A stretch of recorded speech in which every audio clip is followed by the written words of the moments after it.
Hey, Star from Sweden. This is Adrienne from the Black Women in Europe podcast, your mindfulness activist. Hey, it's your girl Kate Pearl, your truth teller and healer for justice over here in the UK.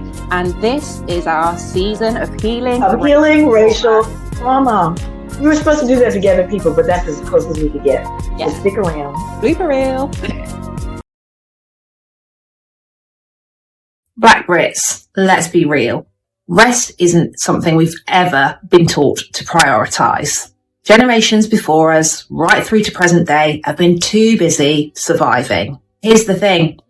Rest is a right, not a reward. And if you're healing from racial trauma, neglecting rest isn't strength, it is self-sabotage. It's your girl Kate Pearl, and around here we talk racism, resistance, and radical healing. So if you're tired of being gaslit into exhaustion, hit follow, and let's unpack this together. Black exhaustion isn't a personal problem, it is a structural one. Studies show that racism literally deteriorates Black mental and physical health. The UK's NHS data, Black people are 4 times more likely to be sectioned under the Mental Health Act. Source, The Guardian. Now ask yourself, when is the last time you rested? And I mean truly rested. Capitalism thrives on our overwork. White supremacy thrives on our silence. You cannot fight for justice, be that individually or collectively, if you're running on empty. So if you're ready to start setting firm boundaries to take care of your peace, remember, rest and resistance go hand in hand. Or, you could keep running yourself into the ground for a system that sees you as disposable. Your call. But me? I'd rather fight back and sleep while doing it. So hit that follow button and join us, because over here we rest and resist. Okay, as always, I love your TikToks that inform our episodes, but this one really spoke to me. So I'll let you dive in. We're going to end on a happy note, people. Yeah. Just let you know. We're starting with the heavy one. Yeah. So I want you to get going, and then I can jump in and say like what really spoke to me. Is that okay? Well, so where I was going with that one, and so much of the stuff that I speak on, society loves to sell us kind of a fantasy of healing. It is my thought track. There's kind of this narrative out there that if you just follow like a specific set of steps or some kind of already formed blueprint, right? Say your affirmations, meditate in the morning, light a candle, write in your journal. While all of this can be helpful, obviously, we've talked many times, maybe see a therapist a few times, that, you're eventually just going to come across some magical, finish line called healed, right? And, it's almost as if healing's on this kind of, checklist, something you can, go and complete on a Sunday afternoon and then, frame on your wall with a certificate, something like that. So, I just think it's time to get really honest and talk about what's actually real, especially for Black women and Black people. We talk about racial trauma, but especially for Black women, because the truth is our paths are rarely, if ever, that simple. Like it's just not a thing. The world constantly throws us reminders of that, big and small. That healing is an ongoing process, because daily there is something to heal from, if we're being for real. And it's living in a society that often refuses to admit the harm that it continues to cause, and yet expecting us to show up, whole, pleasant, agreeable, and unbothered, You're right. But there was some, I don't even know if I can call that good news, but some good news in your TikTok is that the British government is studying this, or not. Was that a nonprofit organization? Yes, starting to. So exactly. So that's good news, right? Yeah. Because it confirms it's not in our heads. Exactly. We're not, this is real expectations. Not expectations, experiences. Yes. I wanted to say. So what was that you learned or that they reported? There's a few different things. I've actually got another study in here as well. I love your studies. Yeah, I found a few different studies on this. But in particular, the one that I'm speaking to in the video is how well, or many of them, to be honest, is how like we need so much of the help, but we're less likely to, go and claim, I suppose, what is there a lot of the time, because often the experiences are downplayed, or just, they're not really acknowledged at all. But what we're saying as well is that, seeking that healing in larger numbers, increasing numbers, is confirming that this stuff isn't in our heads, one, but also giving us our permission slips to heal. And we've got not quoting the exact one in the video, but I've got another one here. It's a 2024 study. I think the one in the video was from 23. Either way, quite recent. Last few years, yeah. It's published in Ethnic and Racial Studies. It's another UK-based study. Found that Black-led community organisations and healing spaces are leading the way and can't be downplayed. We're actually reimagining support systems now. We're reclaiming mental health. We're calling things what they are, and reshaping what well-being means for us and by us. Okay, Kate, that's breakthrough news. Black people aren't afraid to talk about mental health anymore. That's what I'm hearing. That's exactly what it means. Yeah. That's huge. It's a massive breakthrough, because so many of us have, over time, and no shade, no blame, I'm not surprised. Yeah. So many of us have internalized this idea that if we just do it right, whether that's exist or go about the work of healing, that somehow we'll someday be free of all of that pain, and the triggers and the setbacks and all of that messy non-linear shit that comes with it, because that's not how it works. And it's great that we're recognizing this, because real healing means honoring the full spectrum. So that's the moments of deep sadness we're going to feel. We're 100% entitled to feel that. They can come out of nowhere. We've tapped on rage, right? The anger that you thought you'd already worked through, and you probably have to some extent.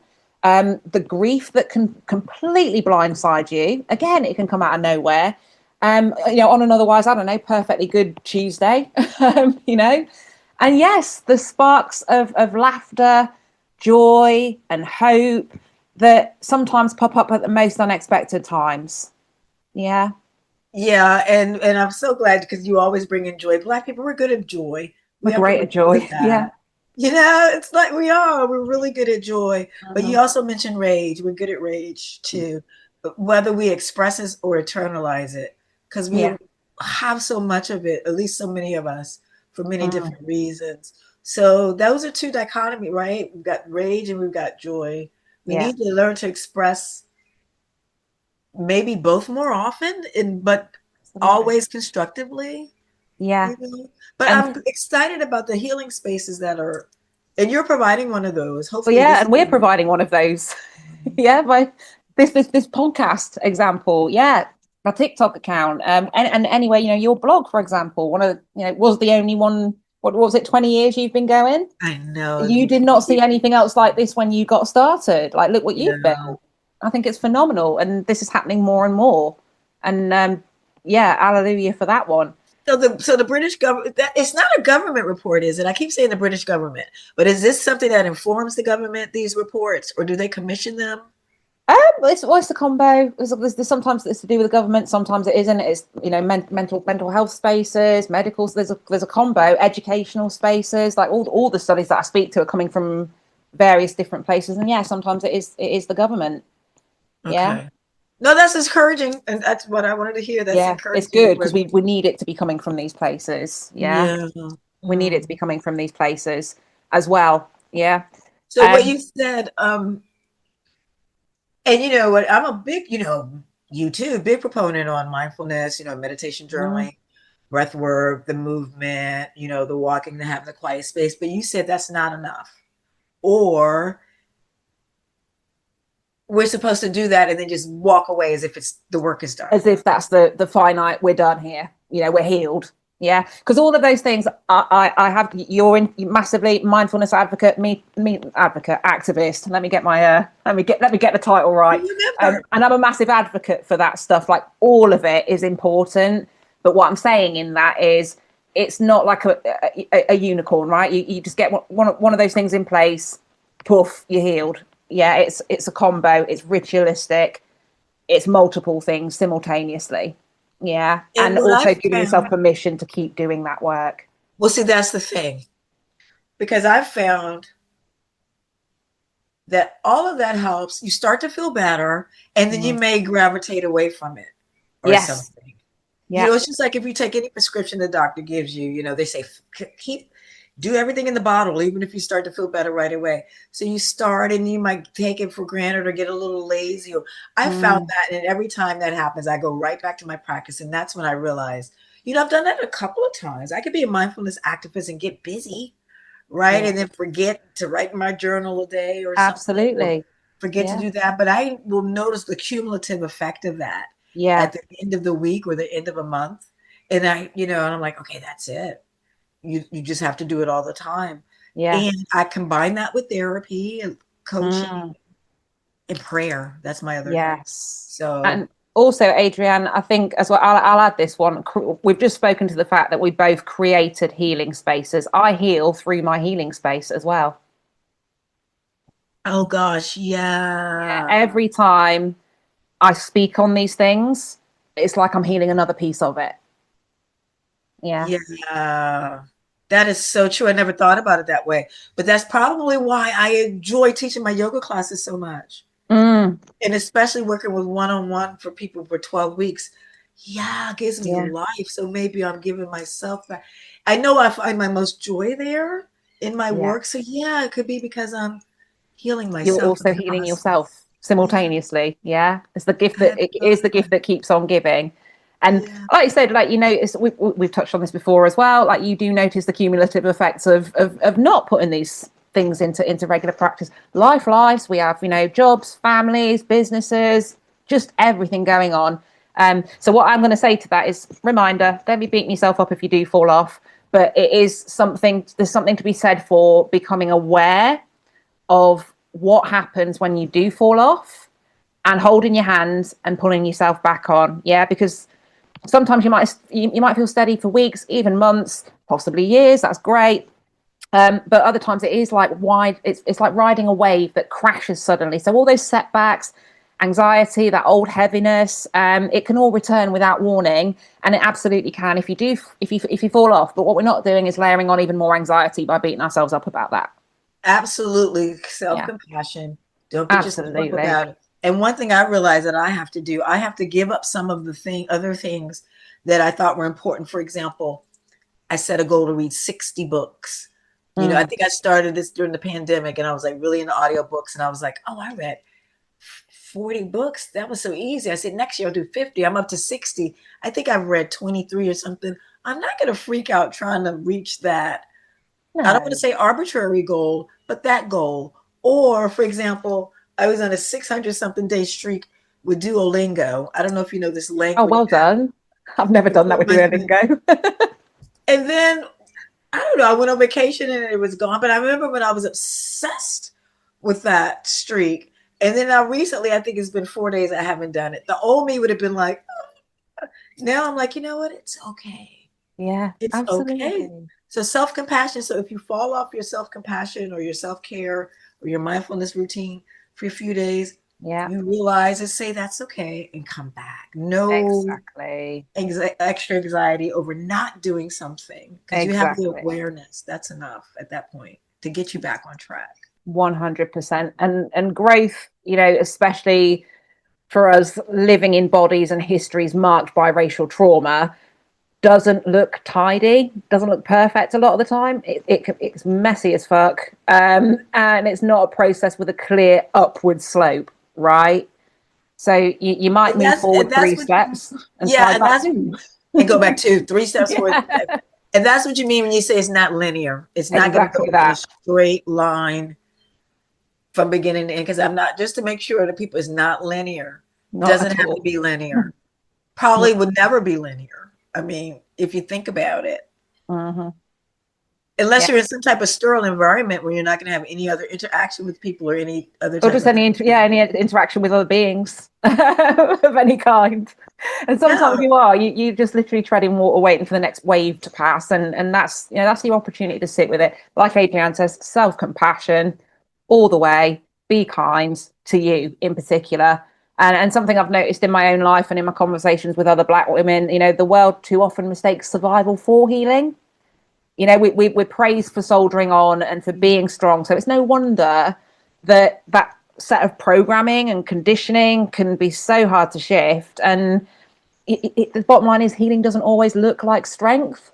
Sometimes it means letting yourself fall apart, ugly, cry, rage it out, or simply disconnect for a while. Sometimes the bravest thing you can actually do is admit you feel lost all over again. Yeah, I if that were like a multiple choice question, do I rage? Do I cry? Do I disconnect? I think I choose C. I tend to disconnect, and maybe I need to try options A and B as well. Do a little bit more crying, do a little bit more rage in a constructive way. You know what I have thought about? I don't know if they still do that. We can dress up in those inflatable like fat suits and wrestle like with your partner. And nobody gets hurt. That sounds fun. Yeah. Or a good old fashioned pillow fight, maybe. Yeah. Scream into a pillow. No one's getting hurt but your vocal cords possibly, but it's a good thing. Name a couple other ways maybe that you could do rage in a safe way. Like, okay, pillow fight, scream into your pillow. Yeah. If you're a runner, go for a hard run. Oh yeah. Physical exertion like that. Absolutely. It is like a little bit of physical exertion, I would say, because rage is the one to release. Well, all of them, but rage. Yeah, screaming into a pillow, running. Do you know what? I know it's probably going to sound a little bit weird, but dancing's a good way to do that as well. No, that's a great way. And we do that in with somatic hit. We shake things out. Now, rage is a great way. And I don't know if it's rage, but have you ever seen these documentaries? Well, it's definitely fear, and we're living in that state of constant stress a lot when you're racially traumatized, waiting for the next thing. But if you ever watch a wild animal that escapes the predator, oftentimes they'll just start shaking. Yeah, that's letting go out of all that you've built in. Yes. Terrified. Literally running for our lives. And a lot of times we feel like we're literally running for our lives constantly. So the dancing it out, the running, screaming in the pillow fights, all good ways, constructive ways to get rid of rage. Absolutely. And then I love what you said earlier on about multiple choices. I want to go on to disconnect. Maybe have a look at just consider what that looks like to you, right? Because disconnect could be all kinds of things. For me, I'm not a slave to social media. I will disconnect from that. And it's taken practice, but I used to have to be there all the time because I thought that's what I had to do. If I need a minute, one of mine's social media. Yeah, I will schedule for output. I schedule stuff, and I don't even look if I need to just do that for myself. From people, you can have a little disclaimer sentence if you need to do it. Make no apologies, right? But look, I need some time to think. I need some time to myself. If you got to do that, yeah. But also, again, we've tapped on it. Do not be afraid to disconnect from people where that's possible. And if you feel the need, right? You have to do it, and you owe yourself that. You do, and don't worry about it. They'll be there when you come back, or not. Exactly. And if they're not, you probably cleaned a little bit of house. So yeah, 100%. And I suppose it's just an invite moment for the people listening, as well as us. Just think about maybe what has actually been your messiest moment in the journey. That scene you look back on and you think, wow, I thought I was doing so well and everything fell apart.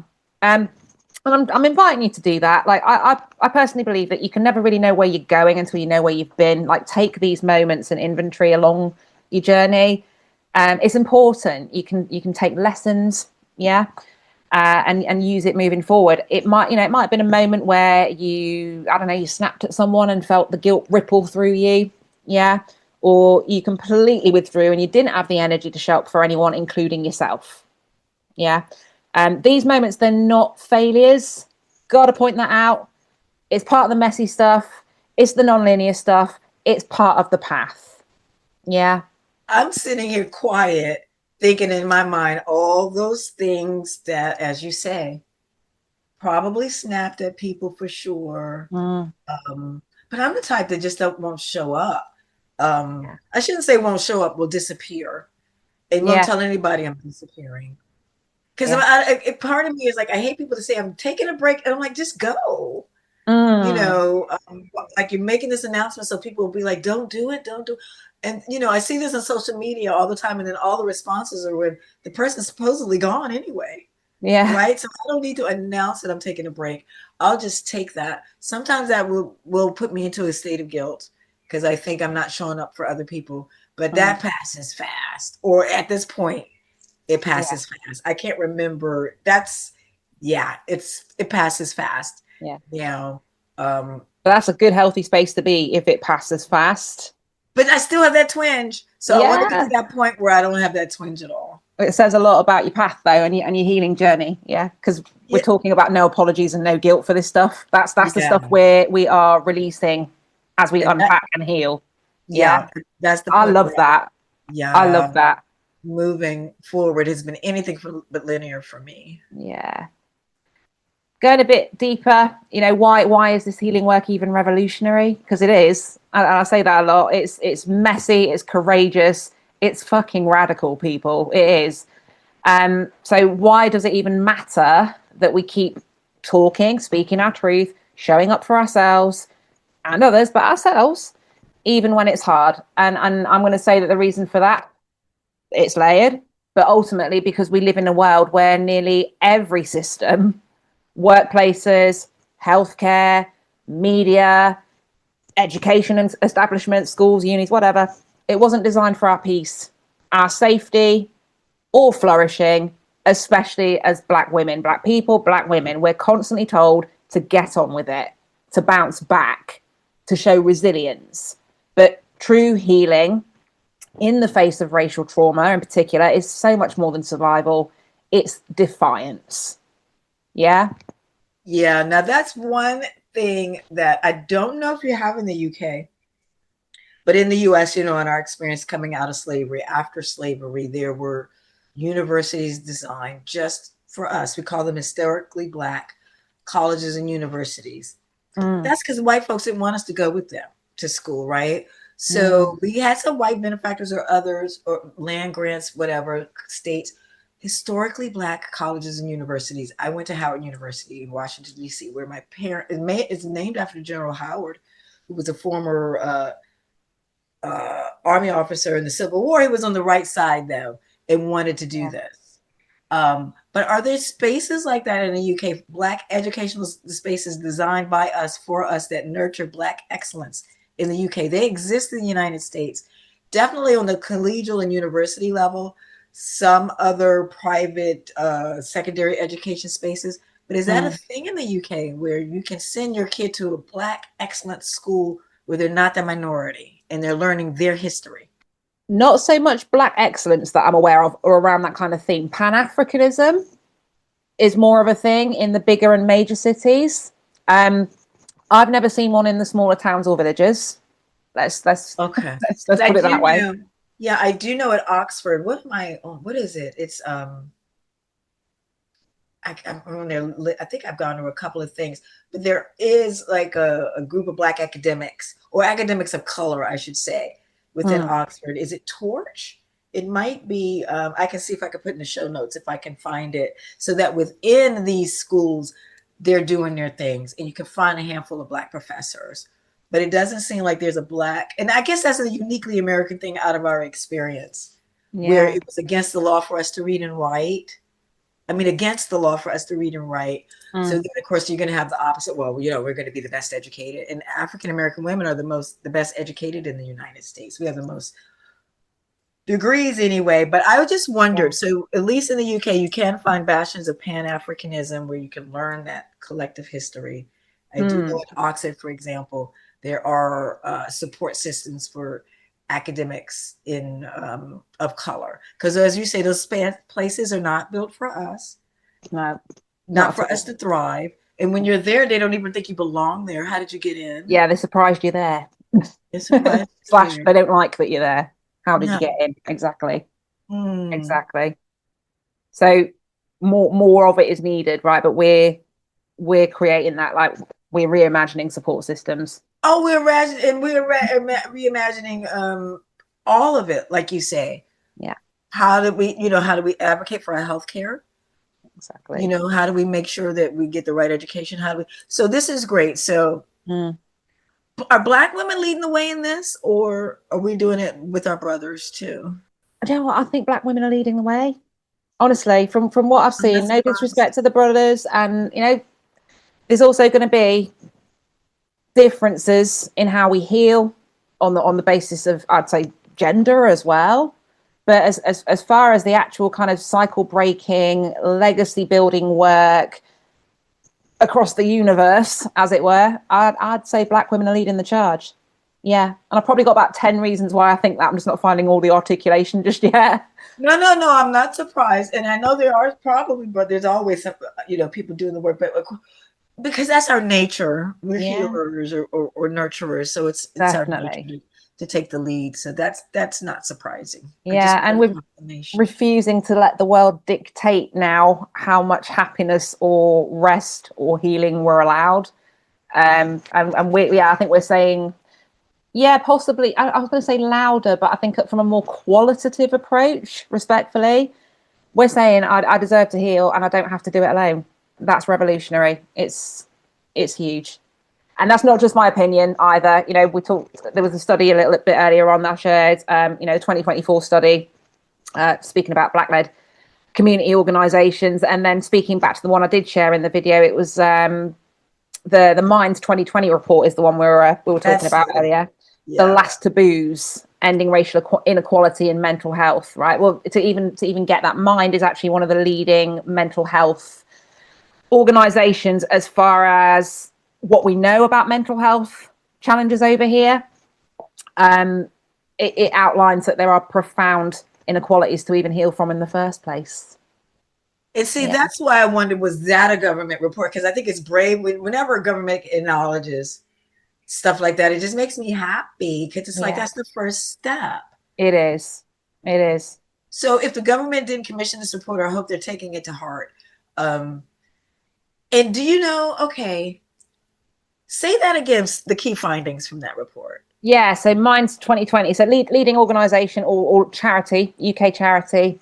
And it was a 2020 report called The Last Taboos, Ending Racial Inequality in Mental Health. And the findings, what it starkly outlines, one, there are profound inequalities in mental health, right? Services, often lacking culturally competent support. Yeah, definitely found this myself a few times. And what it means is that our healing journeys, which is why everything we talked about is so important, is it's often a lot harder, way more complex, and often can take long. I mean, how long's a piece of string, but can often take longer. And basically, just what this means is that every step that we take towards healing actually becomes an act of radical resistance and self-preservation. Yeah. So it's choosing Yeah. peace in a world that tries to deny it. And also, we haven't really had a blueprint to follow. So we're making our blueprints as to what that peace should look like. And something tells me that statistic would be true in just probably every Western. I reckon global, pretty much everywhere Western. Yeah. I know, which is why I hope that they are studying, because it's going to be unique to the States or France or wherever, Portugal, where we have Germany, large populations of Black people in Europe, because we are forced into this Eurocentric system Yeah. of what illness even looks like. And we don't get the benefit of the doubt. Exactly that. When presenting, as you say, presenting symptoms, they get downplayed or our health, the way we can be treated is very, very scary. So to hear this, that it's no exception for mental health, is really sad, but we recognize it and we're doing our own thing, like you say, and we're doing more of that. Exactly that. And with all of this stuff, real talk on what helps. We've touched on some things already. But just getting really honest, healing is not. It's not always about forward motion. We are going to double back. Need to pause. Need to vent. We were talking, healthier ways of expressing anger. We're going to need to grieve. And sometimes you're just going to want to burn down your old coping strategies and try something unexpected. And that's a lot about my personal journey as well. Weren't finding the stuff we needed in the more traditional mental health spaces, as it were. They couldn't diagnose me with anything because it's not a disorder. We've talked about that as well. We've tapped on it before. There were no disorders. So that becomes tricky as well, because it helps you. You're going to get to the point realizing that this stuff isn't a detour. It's the actual work you're going to need to do. You're going to get told all sorts of Eurocentric stuff. Yeah. In a lot of cases, they don't even know, like, for example, skin issues, right? Oh, yeah, personal story again, slightly off mental health. But I had eczema for years. Adrienne, you remember I was bandaged up a few weeks back, but they didn't know, our medical people, they didn't know what that looks like on darker skin. Yeah. So these misdiagnoses and things like that. So on the mental health side of it, but it all feeds in. There's no final exam. Yeah. There's no performance review for healing racial trauma. There's no badge for doing it right. This is a living process, not a productivity project. And yes, it can feel absolutely chaotic, but every honest move you make is progress. Yeah, full stop. I love that. And just to say, don't downplay being misdiagnosed for eczema, because that does affect your huge. Yeah, it's huge. Mental health, and that is a classic one example. Yeah. There are many more, and that's another episode. But we could definitely do that. that. Glad that you got properly diagnosed. Yeah. Yeah. All fine in the end, but I'm sure someone listening can probably relate to that type of thing. Yeah. And then on sort of what's actually helpful from, like I said, it all feeds in: mental, emotional, spiritual, physical. I believe they're all connected, and there's a lot backing that up. But things that can help. Therapy, we've talked, good therapy. And again, that's something that's messy, non-linear a lot of the time. You might have to go through a few to find good ones. Yeah, good ones, what that looks like for you. So, whether that's one or one. Yeah, I can tell you personal experience so somebody doesn't get discouraged. I had grief counseling. And I don't know if I met with my therapist a couple of times, but then there was an exercise I had to do, a feelings wheel, because I was grieving my dad and I couldn't get through it. And I kept postponing my appointments as I was working on the wheel. Think of like a dart thingy, you've got that outer layer. And then I could maybe do that one layer or two. I couldn't. She kicked me back to my life coach because I wasn't doing the linear, she was like, this isn't going well for you. I could, so she kicked me back to that, and I feel so much better. I'm doing work with that and then get back up. But I just use my personal example to say that I'm thinking, I gotta go to the therapist. We're gonna meet every week or whatever, and I'm gonna feel better. No, I couldn't even get to the work that you have to do. You have to do work, personal work, and that struggled with that, and that's okay. And then I love how you threw in about life coach there as well. Therapy and coaching, different, because the two, there's a lot of similarities, but there are also subtle differences. All of them can be really helpful, and there's different ways. What that looks like, it may be different for you, but either way, it's going to be a lifeline, and it gives you room to drop the mask and the front, and to really unpack, your grief, your rage. Shame's a big one. All of us have carried that. And to get tools for navigating the everyday grind of the biases that we are inevitably still going through, because that's the world we're in. So yeah, like that can look very different, and whatever it looks like, that's okay. Like Adrienne says, yeah. We talk a lot about self-care. That is really important, 100%. But if you've got a good squad, or you can find a good squad, community care, yeah. Because sometimes healing looks like a whole group withdrawing together. If you do have that WhatsApp group where you can just literally have that unhinged rant and express your rage because you've got that group, then do it. Yeah. Yeah, I put together, I think it's 5 tips. Mindfulness for busy people or whatever. Community was the number one thing.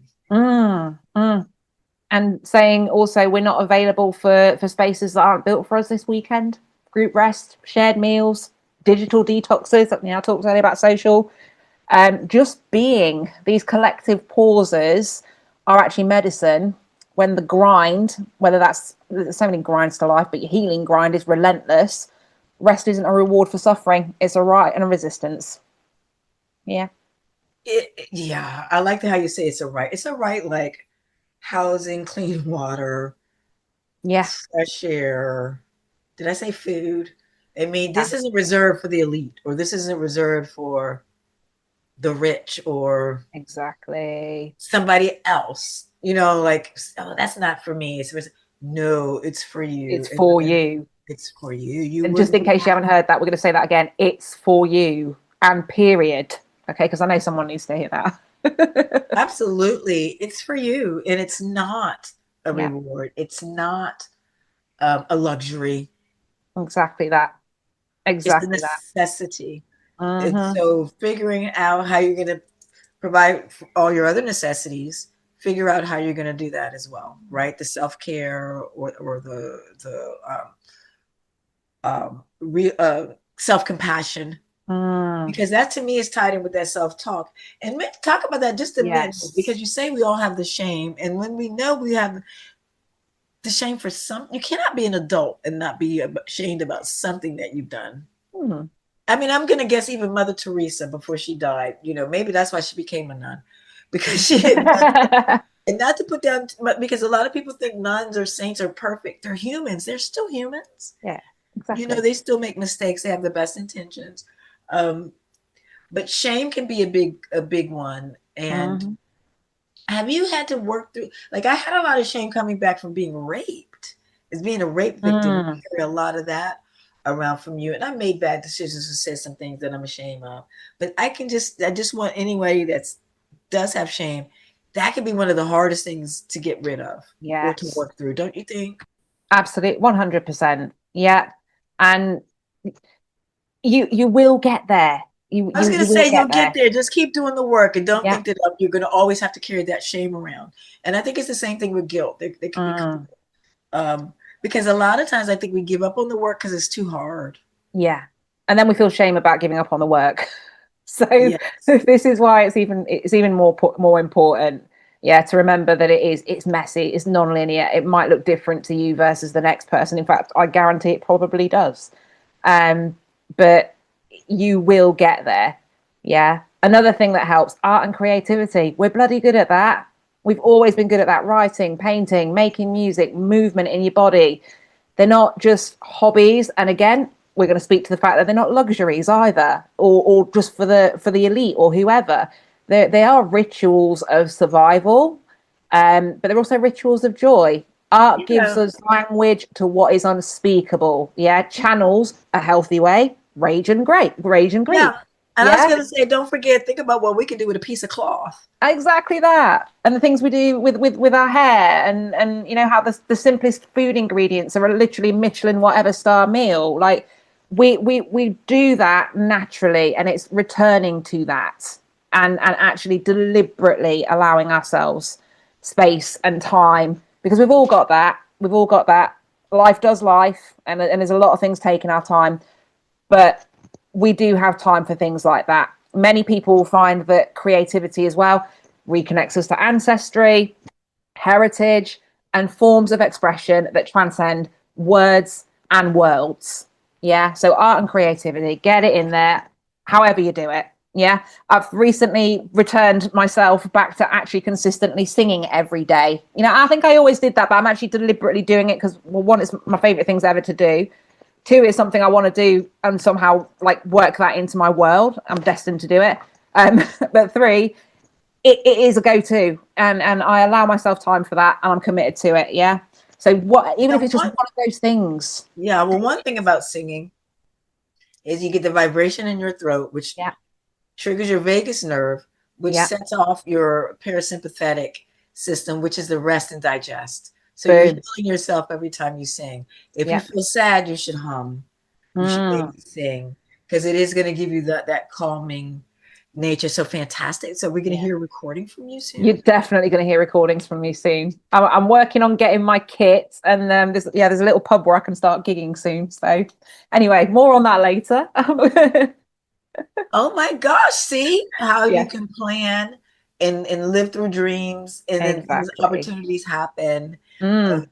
You know, you don't have to be performing in Wimbledon to get the same joy as performing at your pub. And just Exactly that. doing that, Yeah. doesn't mean you won't win up at Wimbledon, but Did I say Wimbledon? I don't mean Wimbledon. Where is it? Wembley. You're talking about Wembley. Wembley. I've actually already sung at Wembley. It went at concert. But have you ever heard of the British show, The X Factor, the singing show? Mm-hmm. Yeah. So I got to the pre-camera round of that, 2015. I just turned 30. Yeah. So it was so much fun. But yeah, that's always been one. So whatever yours is, like art and creativity, you guys, this is what we're saying. We're championing this stuff. Part of your healing, yeah, but yeah, your dreams probably led you to some of that at some point or another. So go for your dreams is what I'm saying. Another thing that helps, setting boundaries. We've touched on this. We'll keep touching on this. It's so important. Real talk, right? Saying no. It's hard. It gets easier. Yeah.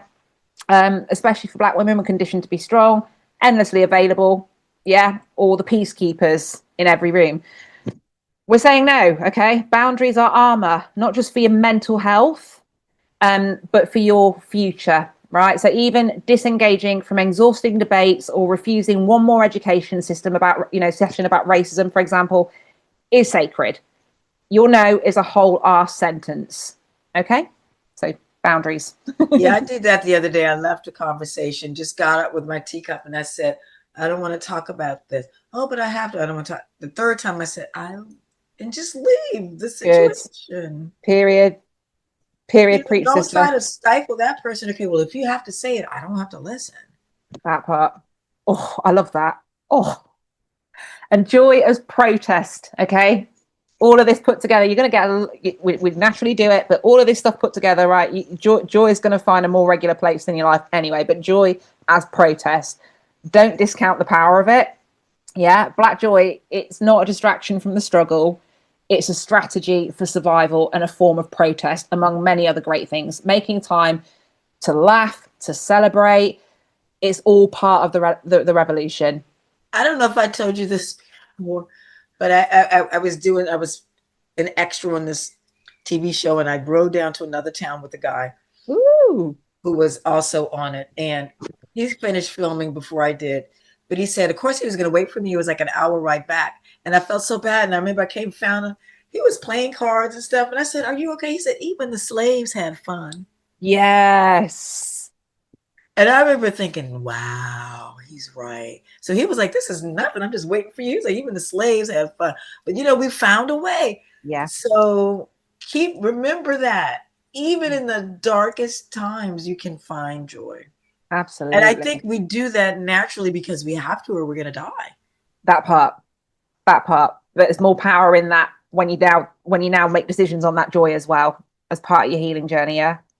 Yeah, I mean, I didn't see it, but I think there was something with the piano, but I think it was some movie about during the Holocaust in a Jewish family, like the father wanted things to be so normal for his children. I think they were hiding somewhere and there was a piano. I don't know, but just that you can bring joy in the darkest of times. Oh yeah, and into absolutely every moment of every day.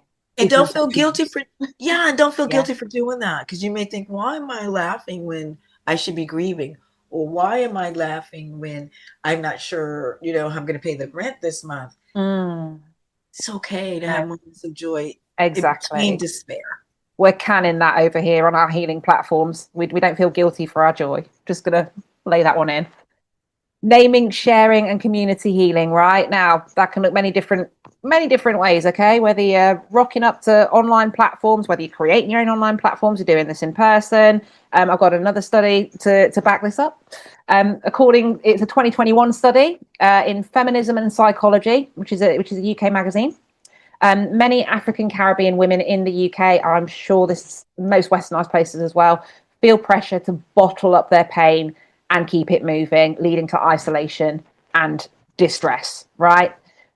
But when we tell our stories and we speak our truths, witness each other's truths, and let the messy things breathe, healing's possible.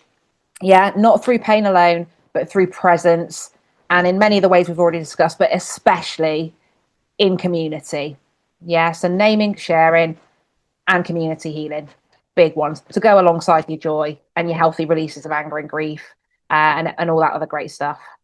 Yeah, so only thing I would add to that, as you say, just to stress the community, make sure you're doing this and expressing in a community that understands you, because otherwise you get labeled the angry Black woman or the rights community. So the right community, that's whatever that looks like for you, one that is willing to listen to your experience and not, what is the word? And What's not the diminish word? it. Yeah, diminish it, Diminish. diminish, but also there's a term I can't think of, but when yeah, when they, it's not ghost, but when they just try to make it seem like what you said didn't happen. I can't Gaslight. think, gaslight, thank you. Yeah, To a place where gaslight. you won't be gaslit. Thank you. Yeah, Because there's nothing exactly worse that. than opening it up and person is like, well, that didn't, or may, and you're like, Yeah, so make sure you do it in the same, and you may not know the first two times if you've got the right community, but if you're lucky enough, like Kate said, and have community, you know yeah, what? And if you don't have community, start building one now. yeah. You will need it in the future. Or come and hang out at communities you know are doing, i.e., podcasts, different social platforms you might be following, blogs. You can start in places like that because also I found personally, like once I knew what that looked like online, I know it's probably going to sound a bit the other way around, but like you're also going to have standards then for what kind of communities are the right ones for you. Yeah. They might not be on your doorstep, but you're going to have more, what's the word? I've got a word there, discernment about what is and isn't the right community. Yeah. So you're not getting gaslit, just like Adrienne just said, or, diminished in any way, where you can show up yourself, your fullest, highest self.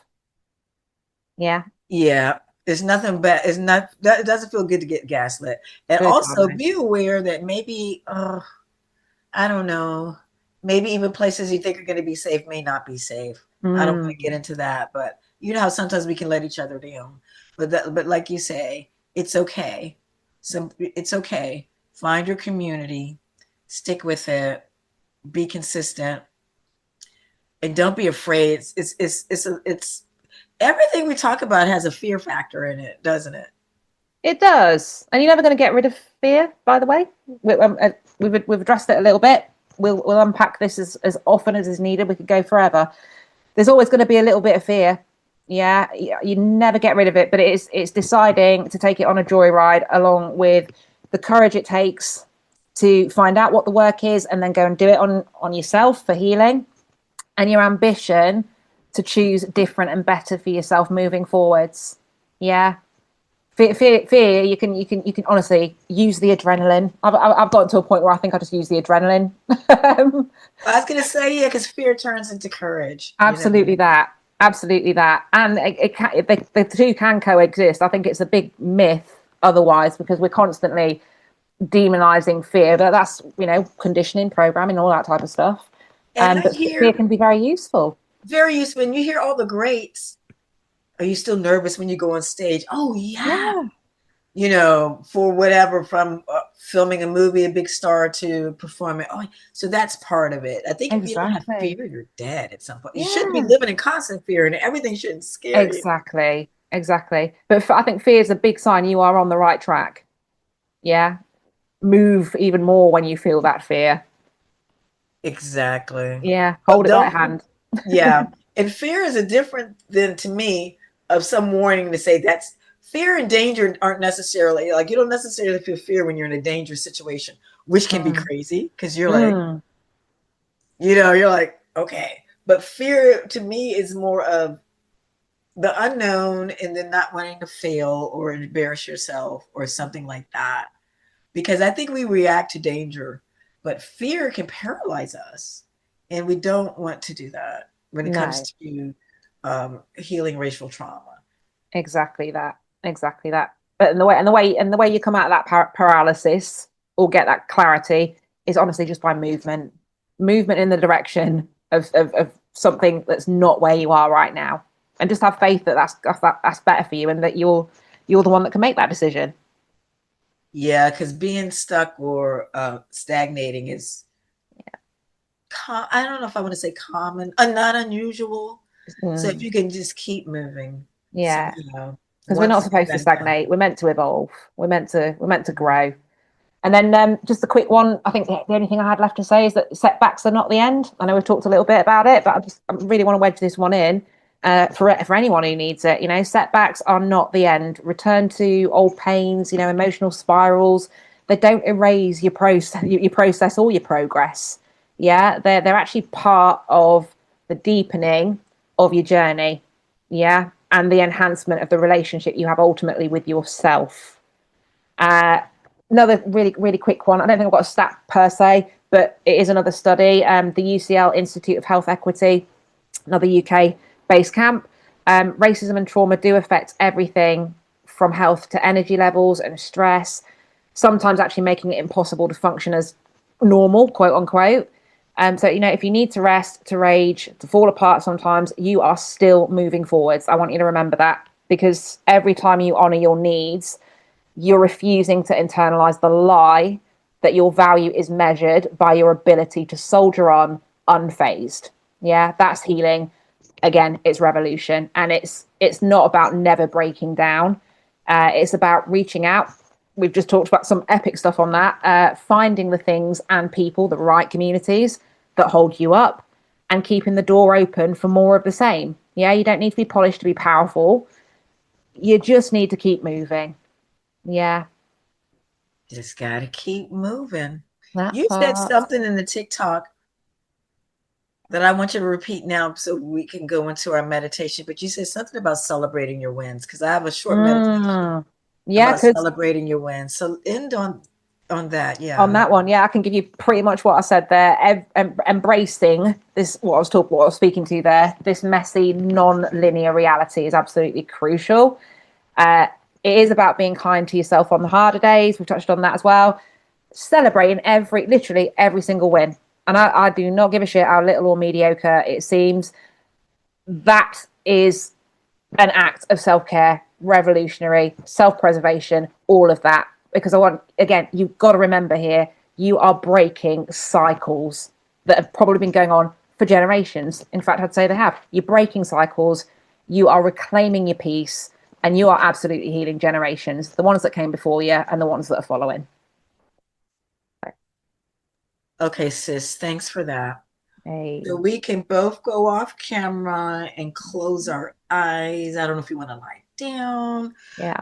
Ever you meditate, we're gonna, as we say, we're gonna end on a celebratory note about celebrating our wins. We want this to be something that becomes a regular habit.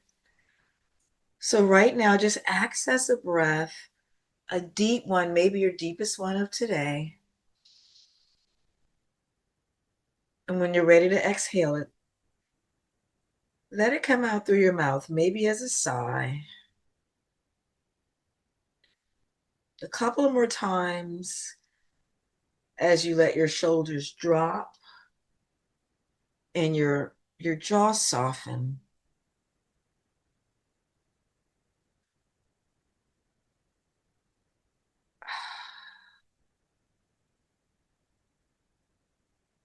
And ask yourself, what did I accomplish, big or small, that deserves acknowledgement today? So bring one specific win to mind. It doesn't have to be from this week or last week. But if you think about a win, was it completing a task? I love my to-do list so I can scratch things off. Was it setting a boundary and sticking to it? It could be something like showing up even when it was hard to show up.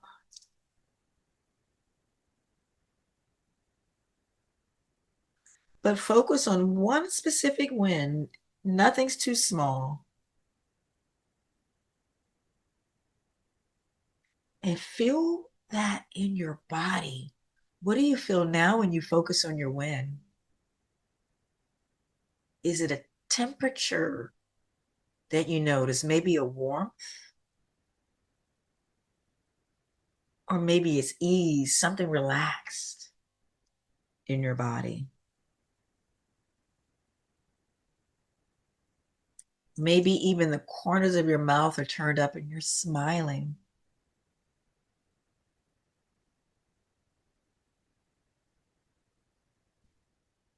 How can you let that feeling grow with each breath?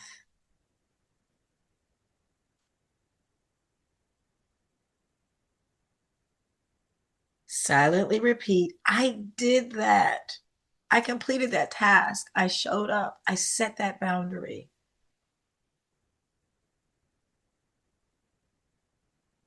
I celebrate myself. I celebrate myself. Picture yourself being showered with bouquets of flowers. Everyone is celebrating your win.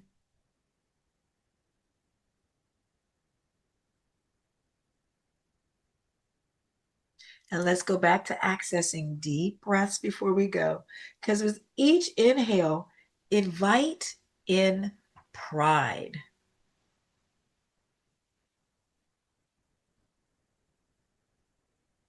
Every exhale, release the doubt.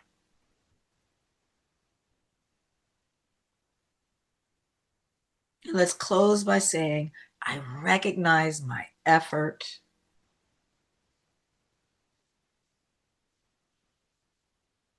I honor my progress.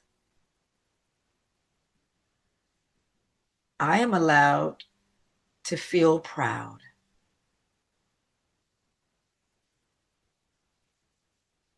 And lastly, I'll ask you to figure out one way you can celebrate yourself today.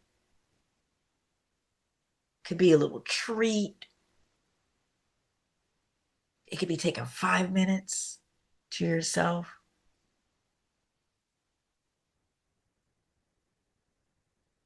It could be watching a TV program that nobody else wants to watch, but you watch it alone. Figure out how you can celebrate yourself today.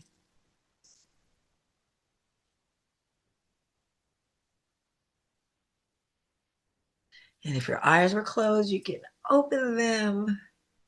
Maybe take a stretch. Keep that smile on your face that you had when you were celebrating your win. Kate and I celebrated with you.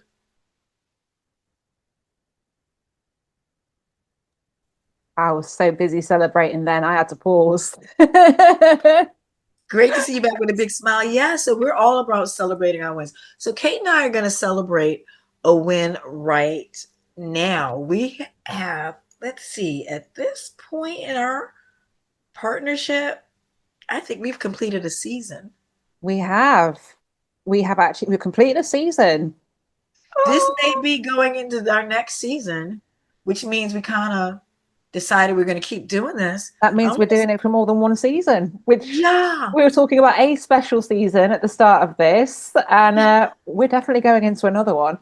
So I'm trying to find out the little celebrate. Yeah, I'm sending you a celebrate. Did I do the celebrate react? I'm looking for it. Yeah, where's the emoji?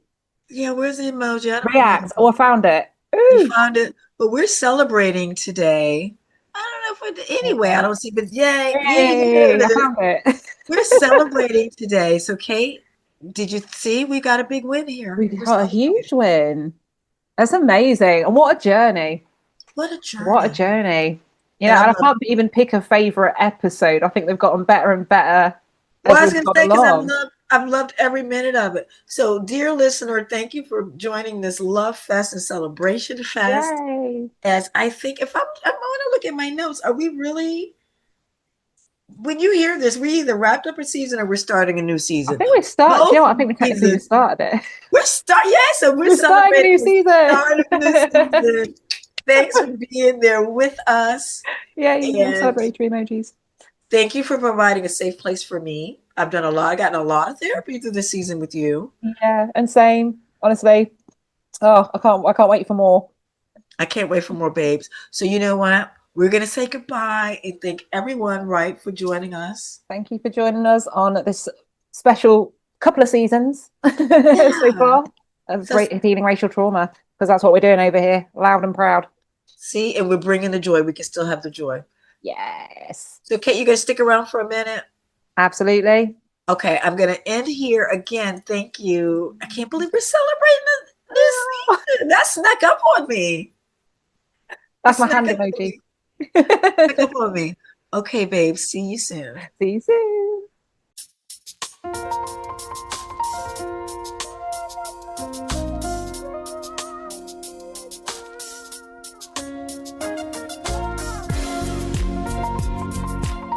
This has been your girl, Kate Pearl. I hope you found this episode enlightening.